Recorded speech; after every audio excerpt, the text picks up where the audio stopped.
bisa menikmati waktu sendirian karena saya suka sunyi ya terkadang gitu, tapi tidak selalu. Dan karena ketika sendiri itu saya bisa menggunakan hampir 100% otak saya lah. Saya kalau lagi sendiri biasanya mikirin beberapa teori-teori konspirasi dari internet dan beberapa hal-hal yang menurut saya sepertinya itu tidak mungkin terjadi, tapi saya lebih senang mikirin hal-hal itu atau mikirin beberapa masalah-masalah saya yang belum selesai. Dan angan-angan saya, kalau saya ketemu tantangan biasanya saya menyelesaikannya sendiri dulu. Kalau saya rasa saya butuh orang lain, saya akan minta orang lain untuk membantu saya, yang pasti yang sesuai dengan yang saya butuhkan aja sih sebenarnya. Tapi kalau ternyata udah bisa diselesaikan sendiri ya udah sendiri aja.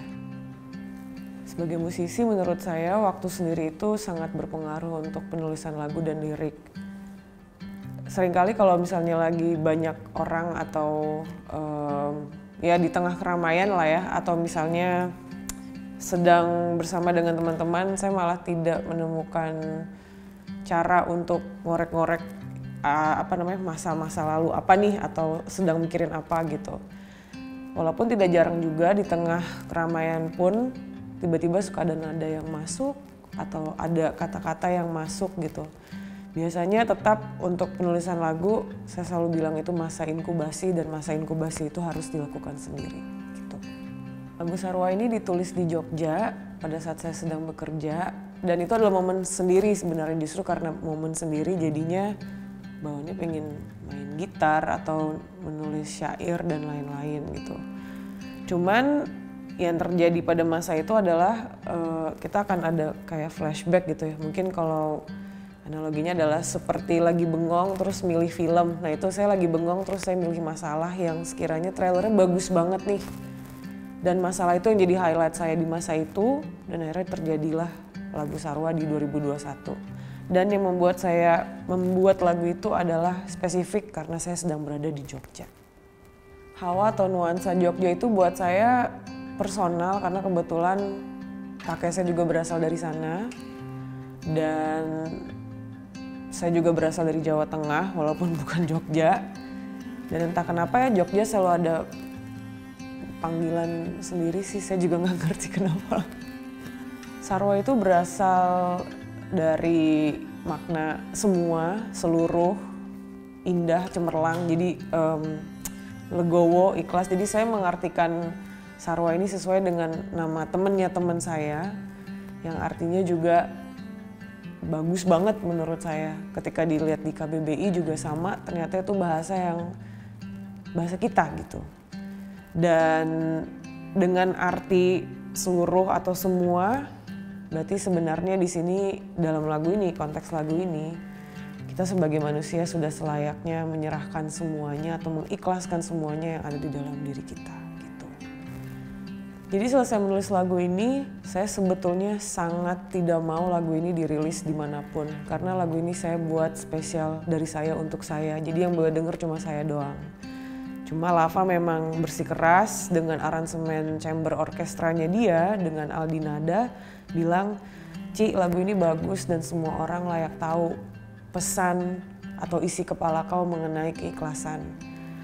Dan sampai detik kemarin saya merasa untuk nyanyiin lagu ini tuh males banget karena saya ingat masalahnya gitu.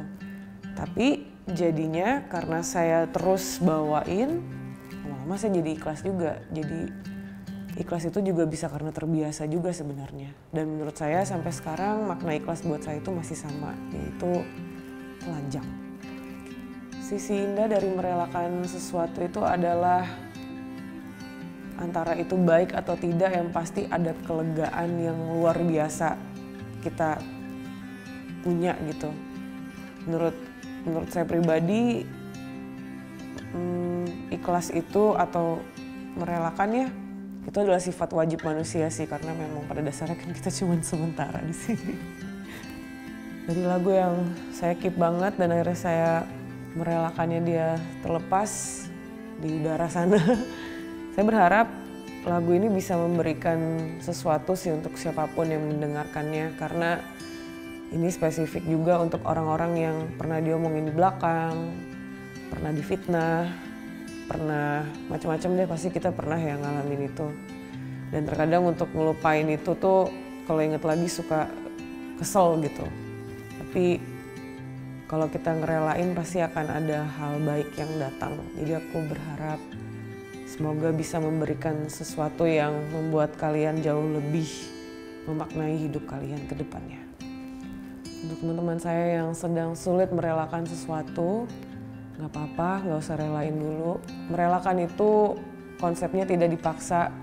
Terkadang waktu sendiri yang tiba-tiba bilang sama badan kita untuk, oh ini udah saatnya kamu relain, dan tiba-tiba aja seringan itu merelakan sesuatu. Jadi kalau memang kalian masih attached dengan hal yang menyakitkan, embrace aja, rasain aja, karena itu ada waktunya kok, itu pasti selesai. Jadi jangan khawatir. Dah.